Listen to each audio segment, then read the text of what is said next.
ఒక 3-4,000 అనేది ఎస్ యాంటీ సోషల్ ఎలిమెంట్స్ ఎంట్రీ చేయడానికి ప్రయత్నాలు చేసి ఉంటారు, అలా జరిగి ఉంటుంది. కానీ దానికి ఫెయిల్యూర్ ఎవరు? స్టూడెంట్స్ ఎడ్యుకేషన్ చేసే ప్రొటెస్ట్ చేసే వాళ్ళ తప్ప, లేకపోతే సెక్యూరిటీ ల్యాబ్స్, ఇవన్నీ కూడా మనం గమనించినట్టయితే ఇది వన్ సైడెడ్ కాకుండా యాక్చువల్ గా ఇటువంటి ప్రొటెస్ట్లకు మీరు అన్నట్టు అదే కదా, జంతర్ మంతర్ కెపాసిటీ ఎంత, ఇది ఈ పెల్లెట్ గన్స్ ఉపయోగించి కాల్చిన వాళ్ళు అంటే డిస్ప్లే చేస్తున్నప్పుడు చూస్తే ఏది మన వేరియస్ న్యూస్ ఛానల్స్లలో చూసినట్టయితే వాళ్ళ ఇంటర్వ్యూ చూస్తే కనాట్ ప్లేస్ చాలా దూరం, ఇప్పుడు మనకు ఏదైతే ఉందో అవతల భాగం వైపు అక్కడ జరిగింది ఇష్యూస్ అంట వాళ్ళు చూపేది. మేము అక్కడ దాకా పోలేదు, పోకముందే ఇది జరిగింది.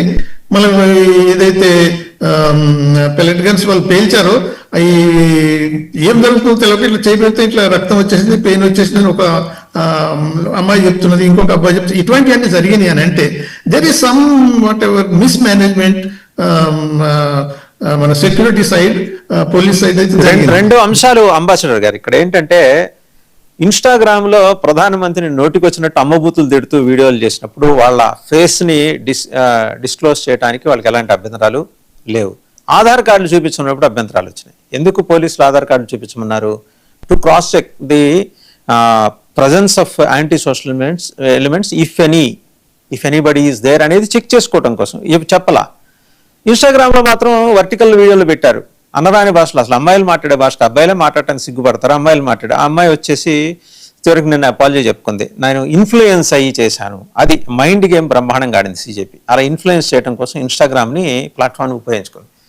అదొకటి. ఇక అమ్మాయి రుచిక. సరే, తర్వాత ఏమైంది?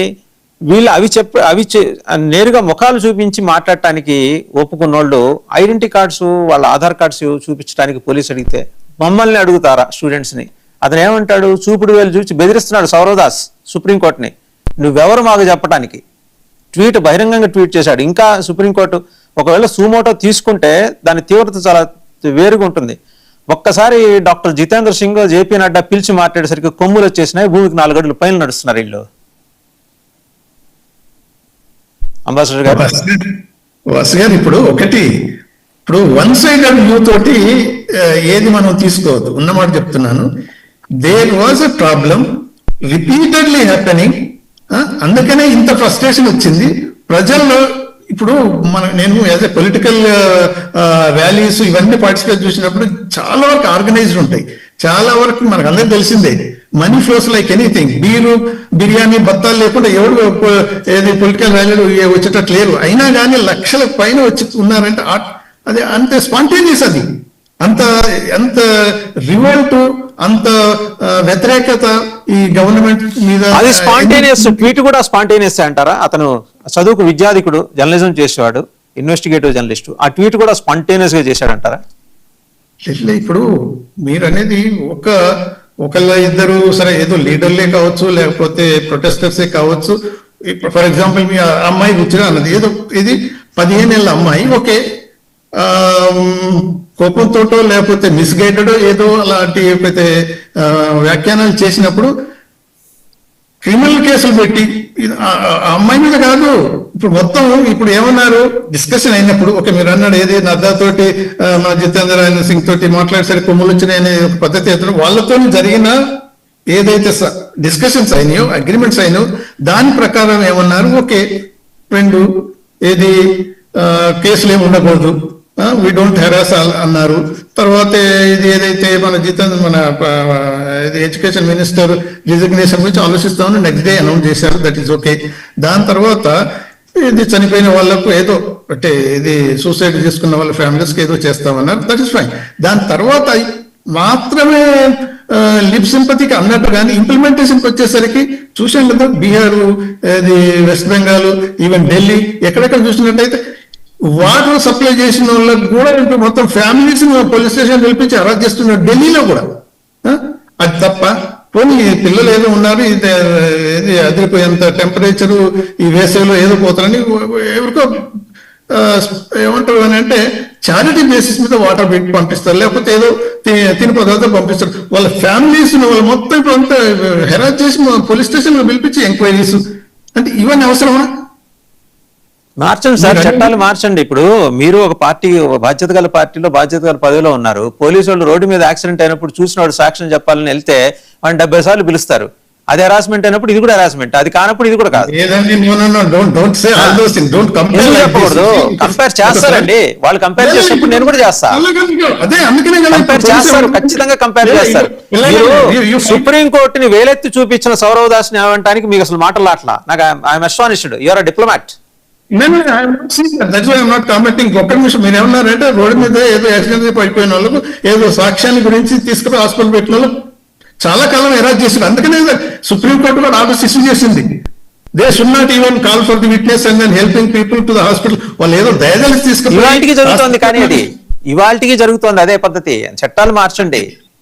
లేదు అదే కదా మరి ఇప్పుడు అదే మీరు అనేది. ఇప్పుడు పూనాలో పోలీసు ఎస్పీ ఎంత అంటే ఎస్పీ జిందాబాద్ మొత్తం యూత్ అంతా చేపట్టారు. ఎందుకని అంటే ఆయన మీరు శాంతంగా శాంతియుతంగా ప్రొటెక్ట్ చేయండి, మేము మాత్రం లాఠీ చార్జ్ చేయము, మా లాఠీ డౌన్ అని పెట్టుకుంటే వాళ్ళంతా సెల్యూట్ చేశారు. ఇప్పుడు ఒకటి ఏంటంటే అది ఇప్పుడు సౌండ్ 2 చేతులు కలిసినప్పుడు వస్తుంది.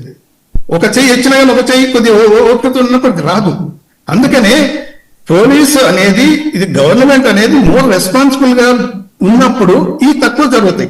జరగలేని కాదు, యాంటీ సోషల్ ఎలిమెంట్స్ ఎప్పుడైనా అసోసియేషన్ ఎక్కడ అవకాశం దొరుకుతుందని చూస్తుంటారు, దట్ ఇస్ నో డౌట్. అది కంట్రోల్ చేయడం కూడా ఎలా చేయాలనేది పోలీసు తెలుసు.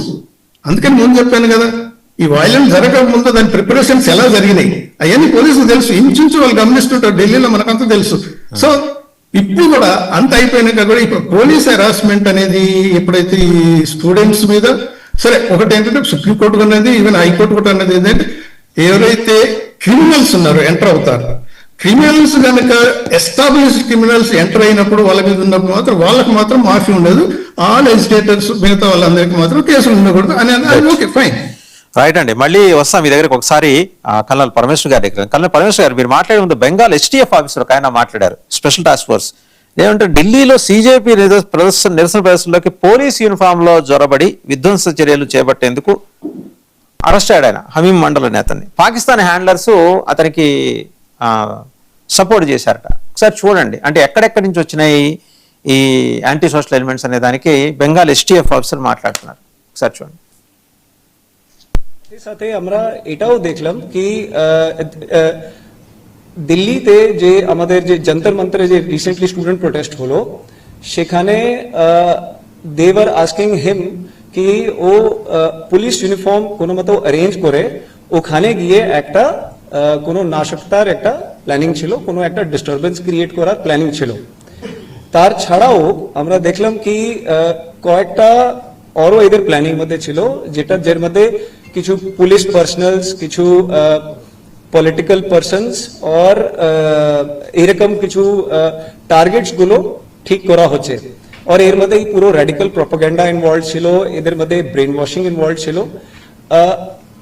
হামিম মন্ডল একটা যে আমি অরিজিনালি যে বললাম যেখান থেকে আমরা স্টার্ট করেছিলাম এই পুরো লিডস পেয়েছিলাম, সেখানে কি আমরা পেয়েছিলাম কি Hamim Mondal was actually they were trying to influence Hamim Mondal, and Hamim Mondal was also actively involved in establishing the target of one honorable minister in Havra, or তার মধ্যে he was trying to honey trap the son of the honorable minister by using the involvement of Arpita Sarkar. She was actively involved in this, or sange communication और ওর সঙ্গে যে foreign handles এর যে activity আছে সেটাও clearly ওর মধ্যে আমরা পেয়ে গেছি। రైట్, এটা আমরা పరమేశ్వర్ পেয়েছি। సో ఆయన చెప్పిందంతా విన్నారు కటు, అన్ని 3 భాషలు మాట్లాడు, బెంగాలీ, హిందీ, ఇంగ్లీష్ 3 మాట్లాడాడు ఆయన. సో హమీం మండల్ని ఎలా ఉపయోగించాలని చూసింది పాకిస్తాన్ హ్యాండలర్స్, ఎలా ఉపయోగించింది దానికోసం అతను అర్పితా సర్కార్ అనే ఒక అమ్మాయిని ఎలా హనీ ట్రాప్ కోసం వినియోగించాలనుకున్నాడు మొత్తం డీటెయిల్ గా చెప్పారు. నమస్కారం అండి అందరికి. అయితే అంబాసిడర్ వినోద్ గారు చెప్పింది విన్నాను నేను, but to see this things నేను I won't talk from any side. నేను ఒక ఇండియన్ సైడ్ నుంచి మాట్లాడుతున్నానండి. ఫస్ట్ థింగ్ ఈజ్ నేను I was one of the first people ఇది జరిగినప్పుడు, నీట్ ఎగ్జామ్ లీక్ అయినప్పుడు ఫస్ట్ డే నుంచి I believe that Dharmendra Pradhan should have resigned that very day. ఆ రోజు రిజైన్ చేయాలని నేను బిలీవ్ చేశాను. So there is no doubt there, ఆయన రిజైన్ చేయాల్సింది, మొరల్ రెస్పాన్సిబిలిటీ తీసుకుని రిజైన్ చేయాల్సింది. ఇదివరకు ఎవరు చేశారు ఎవరు చేయలేదు అన్నది immediate. That is the first point. I'm very clear about it. ఆయన ఫస్ట్ డే రిజైన్ చేయడం రైట్, ఆయన రిజైన్ చేసిన రోజు రిజైన్ చేయడం తప్పు అని నా ఒపీనియన్. అంతా సాల్వ్ అయిపోయినాక ఆయన రిజైన్ చేసి అచీవ్ చేసింది ఏం లేదు. ఆ మూమెంట్ ఇంకెందుకు అనవసరంగా గొడవలు పెరుగుతున్నాయి, వాయిలెన్స్ పెరుగుతుందని ఒక స్టాండ్ తీసుకుని గవర్నమెంట్ ఆయన చేసి రిజైన్ చేయించింది, కానీ లేకపోతే అప్పుడు అవసరం లేకుండా నన్ను అడిగితే. నెంబర్ 2, సరే ఆర్గానిక్ స్టూడెంట్స్ మూవ్మెంట్ అన్నారు. ఆర్గానిక్ స్టూడెంట్స్ మూవ్మెంట్ అయినప్పుడు 22 లక్షల మంది నీట్ ఎగ్జామ్ ఎక్కడి నుంచి రాశారు? అక్కడ ధర్నాలు కూర్చున్న వాళ్ళు కాకుండా నీకు అంత నీ ఫ్యూచర్ గురించి ఉండుంటే నువ్వు పెట్టి నీట్ రీ ఎగ్జామ్ కూడా రాయాలి కదా. నాకు 320 మార్కులు వచ్చాయి, సో నాకు రీ ఎగ్జామ్